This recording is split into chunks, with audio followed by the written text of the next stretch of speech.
नमस्कार, मैं वेदिका और आप देख रहे हैं इंडिया पब्लिक खबर। बीजेपी के तेज तर्रार राष्ट्रीय प्रवक्ता के तौर पर लंबे समय तक पार्टी व सरकार की नीतियों को मीडिया के सामने रखने वाले शहजाद पूनावाला के बीजेपी से इस्तीफा देने के कयास पिछले कुछ दिनों से लगाए जा रहे थे, जो कि सच साबित हुआ। पूनावाला ने 17 अगस्त को बीजेपी से अपना इस्तीफा दे दिया, जिसको उन्होंने अपने एक्स अकाउंट पर शेयर किया। शहजाद पूनावाला पार्टी व सरकार की जिन नीतियों को लेकर वो विपक्ष को कटघरे में खड़ा करते थे, उन्हीं पूनावाला के इस्तीफा देते ही अब उन्हें बीजेपी सरकार की वही नीतियां जन विरोधी दिखने लगी हैं। लेकिन साहब, ये जनता है, सब कुछ जानती है। राजनीति में कोई किसी का सगा नहीं है।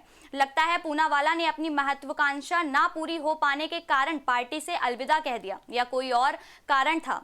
सामान्यतः हाल के वर्षों में ऐसे बहुत कम अवसर देखने को मिले होंगे जब बीजेपी के किसी कद्दावर नेता ने त्यागपत्र दिया हो। हालांकि अब पूनावाला को इस्तीफा देते ही भारत के मिडिल क्लास की चिंता सताने लगी है। उन्होंने कहा कि भारत का मिडिल क्लास आज एटीएम बन चुका है और उससे लगातार अलग अलग तरह के टैक्स वसूले जा रहे हैं। शहजाद पूनावाला ने अपने एक्स अकाउंट पर वीडियो पोस्ट कर सवाल किया कि क्या भारत का मिडिल क्लास जितना टैक्स देता है उसी अनुपात में उसे सुविधाएं भी मिलती हैं। उन्होंने कहा कि जब तक देश के नागरिकों को वर्ल्ड क्लास सुविधाएं नहीं मिलती, तब तक नौकरी पेशा मिडिल क्लास के लिए पर्सनल इनकम टैक्स खत्म करने का समय आ गया है। बता दें कि पूनावाला ने 17 अगस्त 2026 को बीजेपी से इस्तीफा दिया था। इसकी चिट्ठी भी उन्होंने अपने एक्स अकाउंट पर साझा की। बता दें, पार्टी छोड़ने से पहले ही उन्होंने मिडिल क्लास के मुद्दे पर सवाल उठाने शुरू कर दिए थे। उन्होंने देश की बुनियादी सुविधाओं से लेकर शिक्षा और स्वास्थ्य व्यवस्था तक पर सरकार से जवाब मांगा। पूनावाला ने हेल्थ और एजुकेशन सिस्टम पर भी सवाल उठाए। उन्होंने कहा कि जब किसी परिवार को अपने बच्चे को अच्छी शिक्षा दिलानी होती है तो उसे अक्सर प्राइवेट स्कूल का रुख करना पड़ता है, और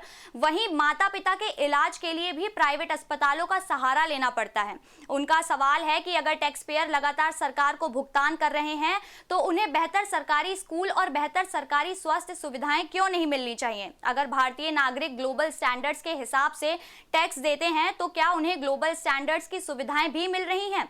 पूनावाला ने इसके लिए सरकारी स्कूल, सड़कें, साफ हवा और पीने के साफ पानी का उदाहरण दिया। उन्होंने कहा कि सरकार को बताना चाहिए कि टैक्स देने वाले नागरिकों को उसके बदले में क्या मिल रहा है। उन्होंने टैक्स के अलग अलग तरीके का भी जिक्र किया। पर्सनल इनकम टैक्स से लेकर GST, toll, cess, fuel tax और स्थानीय स्तर पर लगाए जाने वाले टैक्स तक आम आदमी कई तरह के भुगतान करता है। पूनावाला का कहना है कि उन्हें योगदान देने में कोई परेशानी नहीं है, लेकिन सवाल ये है कि इतना सब देने के बाद नागरिक को बदले में क्या हासिल हो रहा है। पूर्व बीजेपी प्रवक्ता ने भारत की तुलना सिंगापुर जैसी व्यवस्था से करते हुए कहा, मिडिल क्लास को कम टैक्स के साथ बेहतर सड़कें, बेहतर सार्वजनिक परिवहन और बेहतर इंफ्रास्ट्रक्चर क्यों नहीं मिल सकता। उन्होंने टैक्स वसूलने वाली हर अथॉरिटी से एक रुपए की जवाबदेही तय करने की मांग की। पूनावाला ने खास तौर पर नौकरी पेशा लोगों को टैक्स में राहत देने की बात कही। उनका कहना है कि सैलरी पाने वाले मिडिल क्लास पर इतना ज्यादा टैक्स नहीं होना चाहिए और उन्हें आर्थिक राहत मिलनी चाहिए। अब देखना ये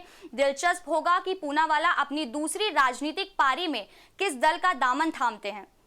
आपकी इस पर क्या राय है, कमेंट सेक्शन में हमें जरूर बताइए। वीडियो को लाइक करिए, शेयर करिए और हमारे चैनल को सब्सक्राइब करिए।